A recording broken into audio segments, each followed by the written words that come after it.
An Eau Claire resident has built a lifetime collection that chronicles Eau Claire's history back to the 1860s. He's shared his work with thousands of people on social media over the years, but storm damage is putting his collection in jeopardy. But now, as Katrina Lim shows us, the community is coming together to help preserve our history.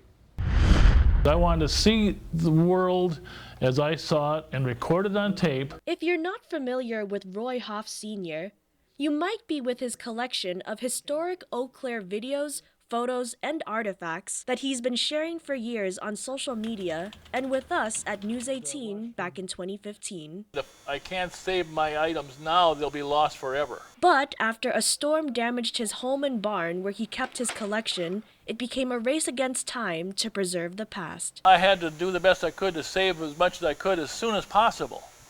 When was the next tree going to fall? I don't know that, but two other ones did fall. One hit the yard barn and one hit the living room section. So it was important for him to move the collection. Camera here, there's one there, the power supplies, the tapes are up there. In particular the tapes, to a climate-controlled storage facility like this one. They're made out of iron oxide, polished iron oxide, and they would rust, and tape would stick together. You would never be able to play them.